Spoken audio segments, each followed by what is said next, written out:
It may seem incredible, but it is true. The world in which we live is a world of imagination. In fact, life itself is an activity of imagining.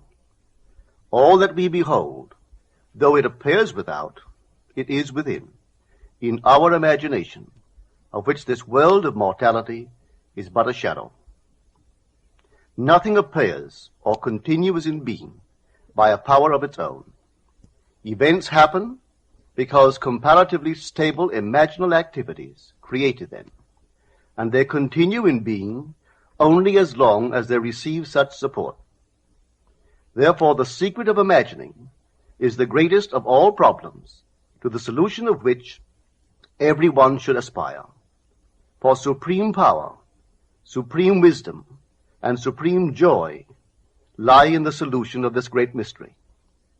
When man solves the mystery of imagining, he will have discovered the secret of causation, and that is, imagining creates reality. Divine imagining and human imagining are not two powers at all, but one. The valid distinction which exists between them lies not in the substance with which they operate, but in the degree of intensity of the operant power itself. Acting at high tension, an imaginal act is an immediate objective fact. Keyed low, an imaginal act is realized in a time process. Human history, with its forms of governments, its revolutions, its wars, and in fact the rise and fall of nations, could be written in terms of the imaginal activities of men and women. All imaginative men and women are forever casting forth enchantments, and all passive men and women who have no powerful, imaginative lives are continually passing under the spell of their power. If imagination is the only thing that acts, or is, in existing beings or men, as Blake believed, then we should never be certain that it was not some woman treading in the winepress who began that subtle change in men's minds, or that the passion, because of which the earth has been drenched in blood, did not begin in the imagination of some shepherd boy, lighting up his eye for a moment before it ran upon its way. The future is the imaginal activity of man in its creative march.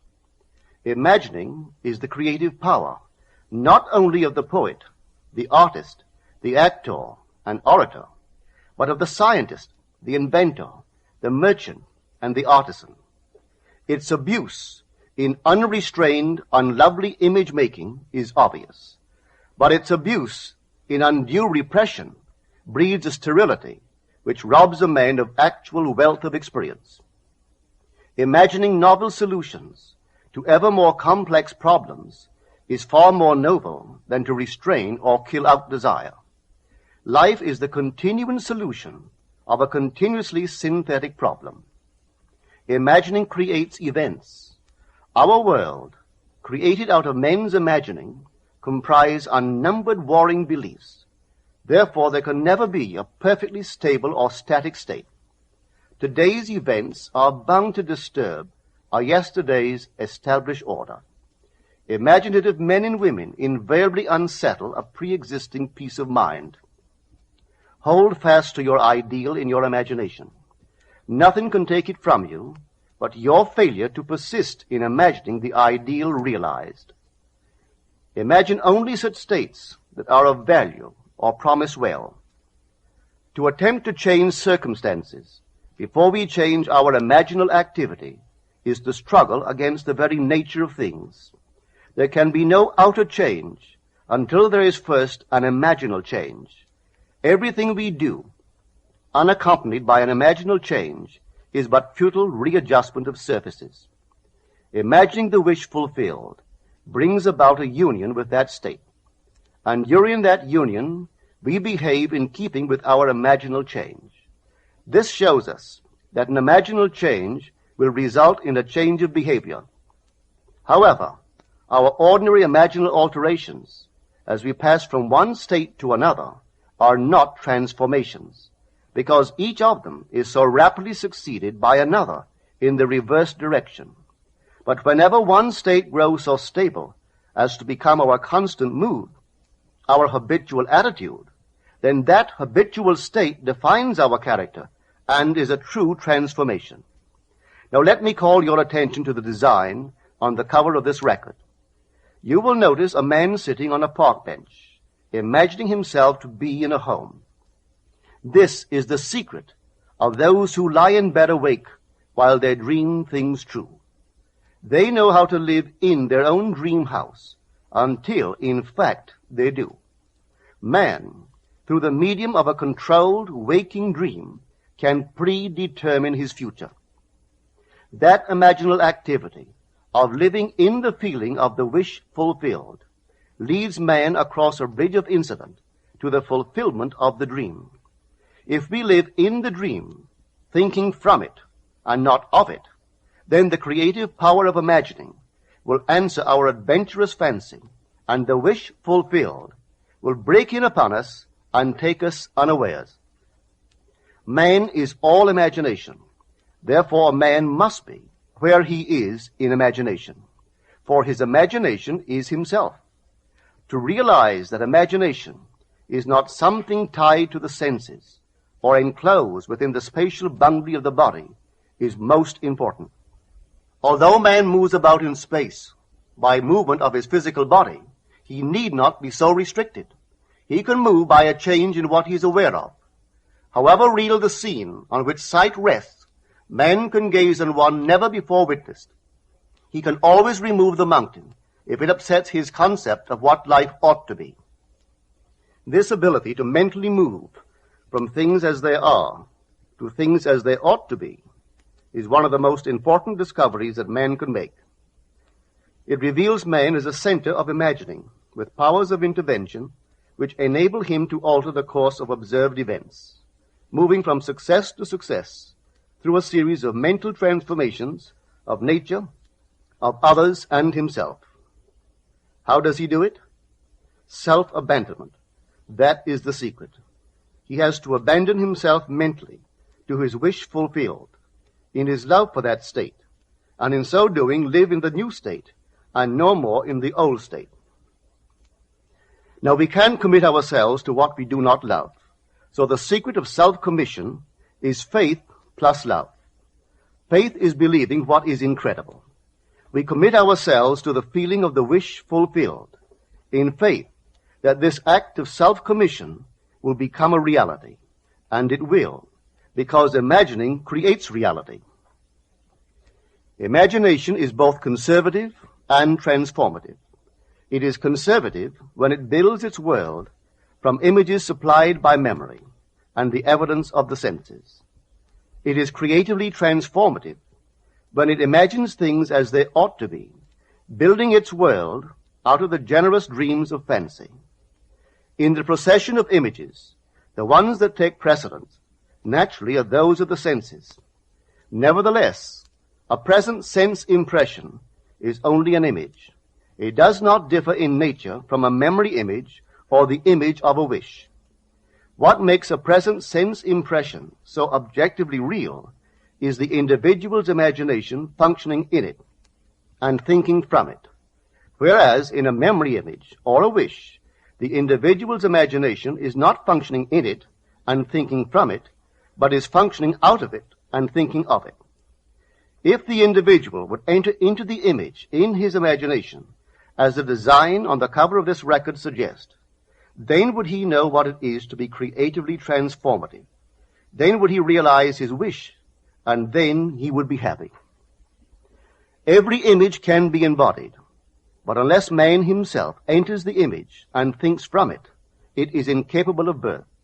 Therefore it is the height of folly to expect the wish to be realized by the mere passage of time. That which requires imaginative occupancy to produce its effect obviously cannot be effected without such occupancy. We cannot be in one image and not suffer the consequences of not being in another. Imagination is spiritual sensation. Enter the image of the wish fulfilled, then give it sensory vividness and tones of reality by mentally acting as you would act were it a physical fact. Now, this is what I mean by spiritual sensation.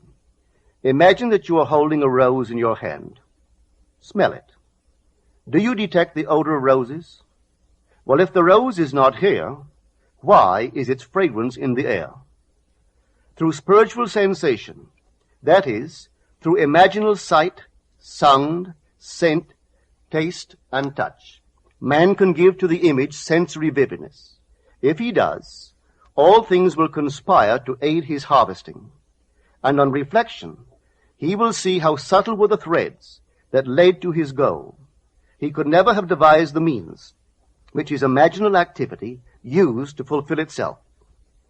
If man longs to escape from his present sense fixation, to transform his present life into a dream of what might well be, he has but to imagine that he is already what he wants to be, and then feel the way he would expect to feel under such circumstances.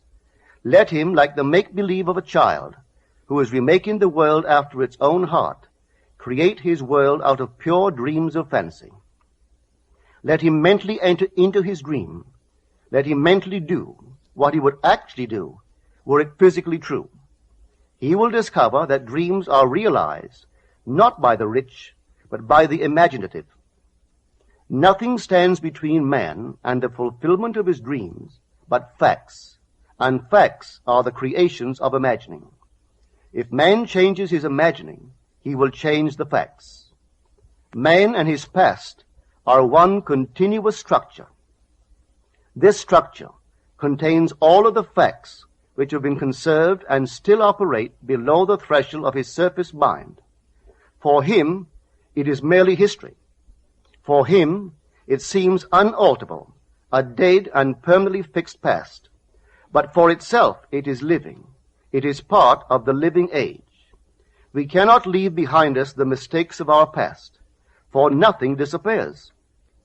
Everything that has been is still in existence.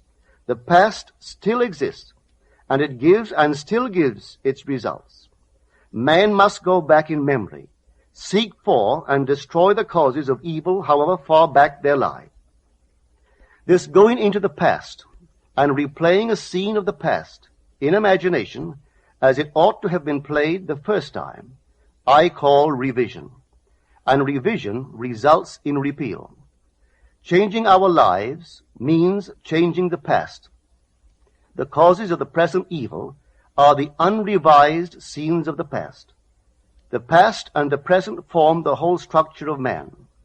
It is carrying all of its contents with it. Any alteration of content will result in an alteration in the present and future. Live nobly, so that mind can store a past well worthy of recall.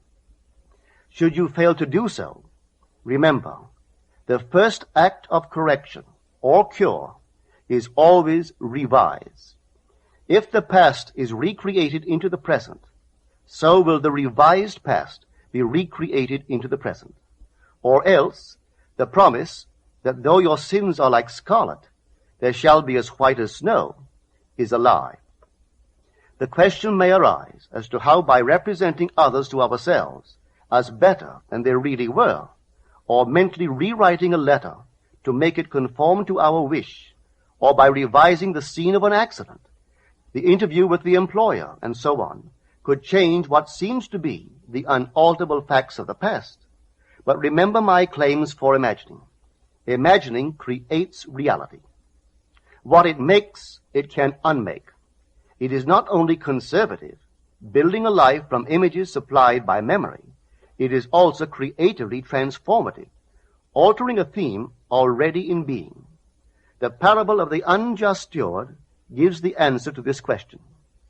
We can alter our world by means of a certain illegal practice, by means of a falsification of the facts, that is, by means of a certain intentional alteration of that which we have experienced.